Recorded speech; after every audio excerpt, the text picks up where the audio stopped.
Hey guys, happy Monday and welcome to my very first Monday Black video. And today's video is going to be a Q&A so you can get to know me a little better. And these questions are from you guys, from the community, from Facebook and Instagram. And I'm ready if you're ready. Here we go.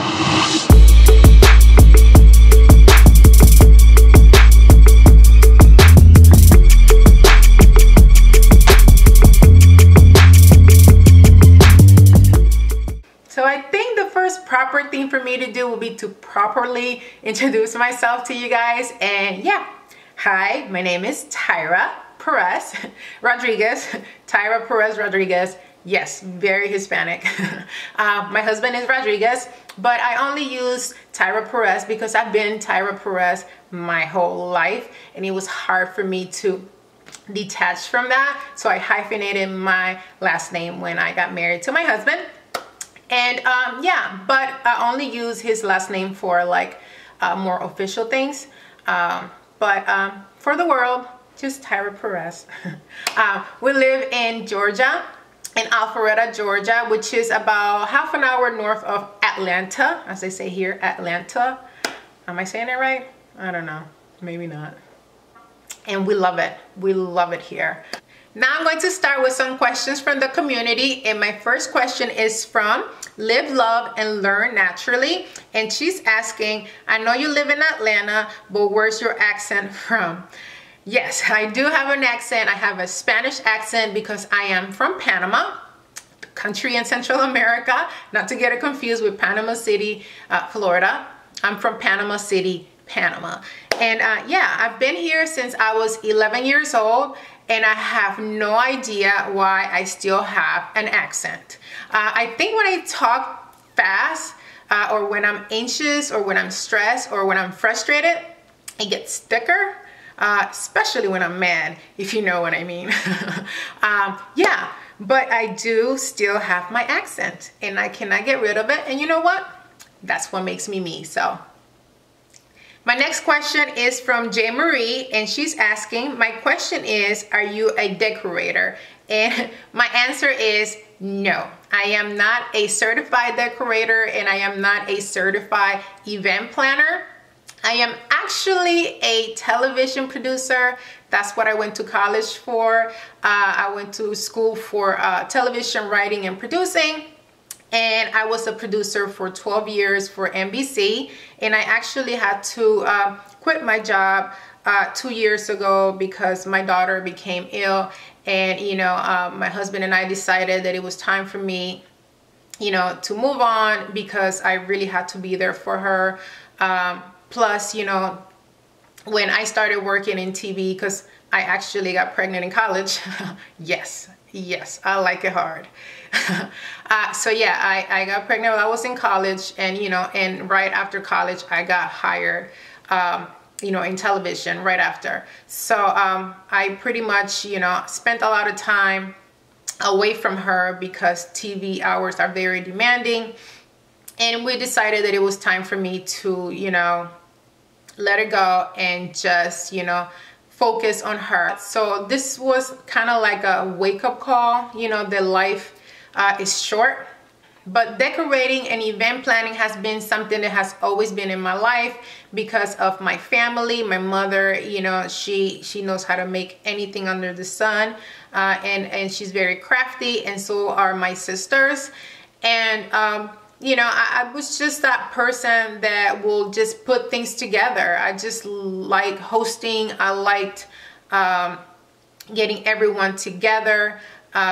As far as my friends and co-workers, I was the one that everyone will go to, or the one to organize things to, you know, to have a good time. But 2009 was the year that I should say that I started event planning and decorating for pleasure and you know, more consistent, because the show that I was working on moved from Chicago to Stamford, Connecticut, and I didn't know anyone, and the co-workers that moved from Chicago to Connecticut, we just didn't know anyone, and we needed like an outlet to have fun and gather and get together. And I just started throwing parties and you know, and get-togethers and get girls' nights, and then all of a sudden I'm like helping for weddings, and I'm helping for baby showers and bridal showers. When I decided that I had to move on from television, most of my producer friends were like, you know what, Tyra, you should give it a shot at event planning. Once, you know, because you can make your own hours. So when we moved down to Georgia, I decided to, you know what, let's give it a shot. The hours are flexible and I could still be there for my daughter and it still fulfill myself as a woman and as a professional. I was confident enough that I had a few events under my belt, and also my background as a producer, putting things together, being resourceful, and just, you know, making it happen. But as I started doing jobs as an event planner and coordinator, I realized that something was missing, and I was missing the production part. So that's when the whole YouTube channel came about, where I could combine my event planning and decorating with video and producing and putting all of these things together. So now I'm 100% complete. Yeah. So that answers that question. That was a long answer. My third question was from Smiles Behind Lupus. I hope you're doing well, sweetheart. I know Lupus sucks. And she asked, how did you get into decorating? And I think I just answered that question with the long answer I had from the previous question. So thanks for the question, sweetie. Next question is from Linda from Instagram, and she asked, where do you get your fabulous ideas? Well, thank you very much, Linda. I'm going to have to say that I'm always on Pinterest. I'm always on Pinterest, but I like to put my own spin on things. I will use different materials, or I will like make it bigger, shorter, higher, just make it different. And yeah, and because everything is pretty much invented under the sun. Also from stores, if I go to Home Goods, so if I go to like Target or Walmart or any store where I see something that's like really, really cool, and I just find a way to make it with, you know, items that are cheaper, like Dollar Tree items. And yeah, and you know, I've always been a little bit of a MacGyver. I don't know if you guys know who MacGyver is. It was a show in the 80s or 90s? Probably 90s. No, probably 80s. Yeah, so some of you guys are probably very young to remember that. But when I was little, I used to watch MacGyver, and I just like tearing things apart and putting them back together, whether there is clothes or, you know, or electronics, whatever it was. I was just a little bit of an inventor growing up. And yeah, so I see things. I do.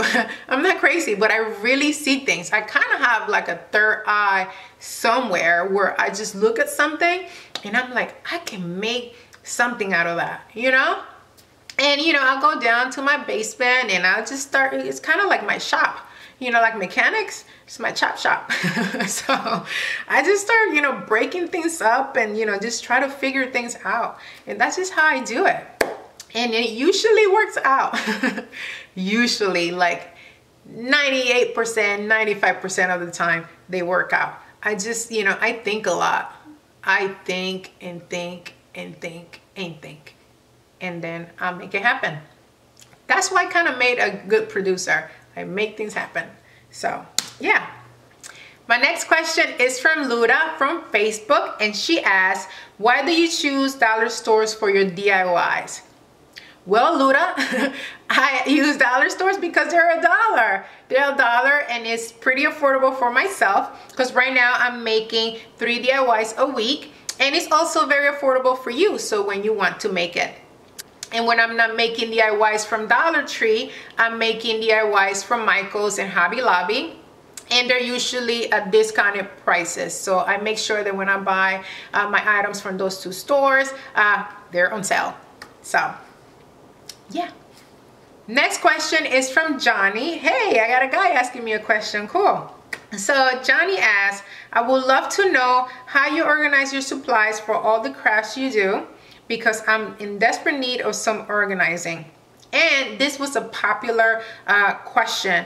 Sparkles and Sweets asks, how do you organize your craft supply and party decor items? And J. Marie also asked, what do you do with your creations and how do you store them?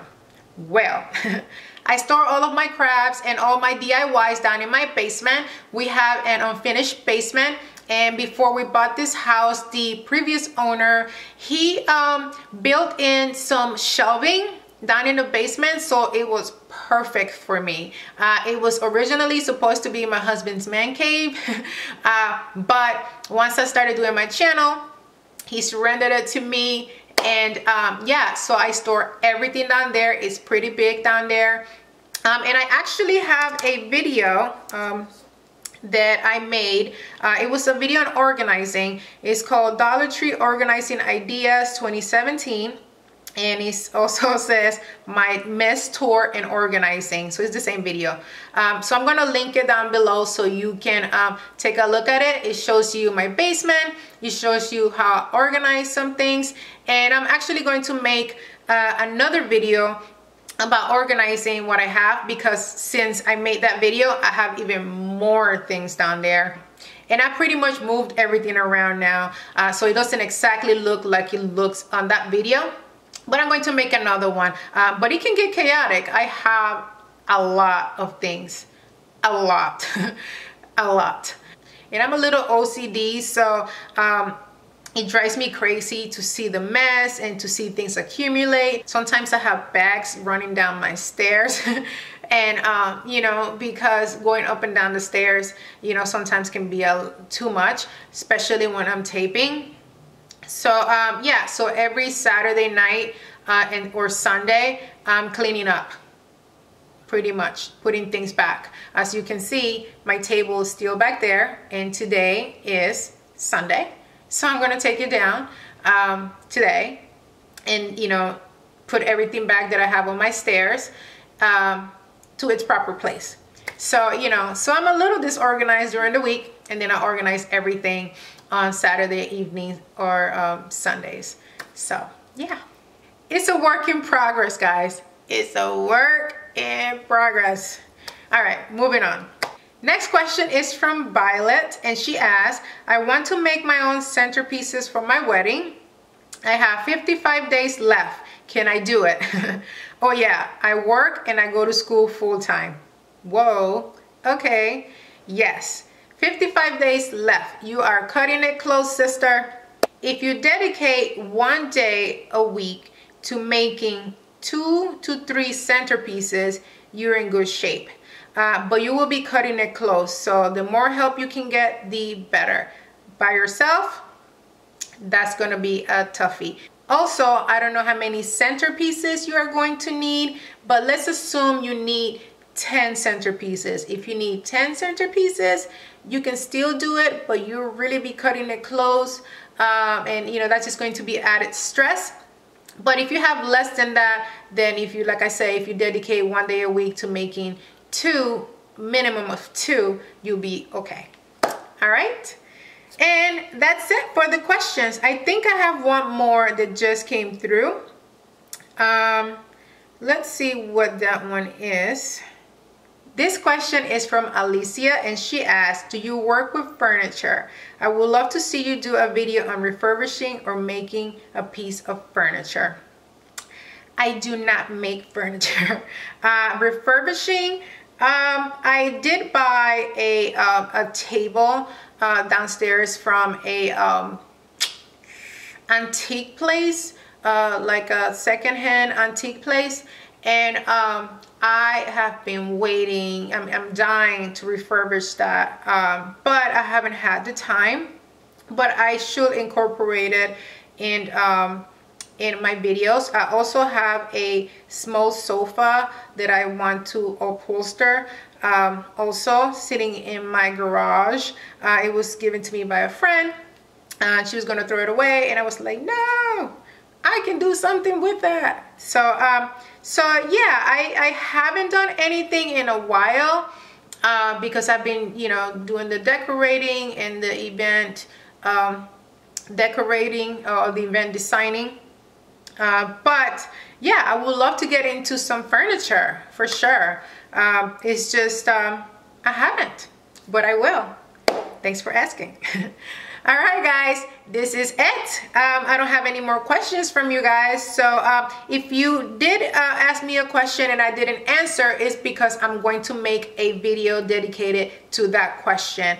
Questions like, you know, hosting a dinner party or holiday party or wedding planning and organizing. I'm going to dedicate videos to those questions. And I hope you guys enjoyed this video and got to know me a little better. And until next time, bye.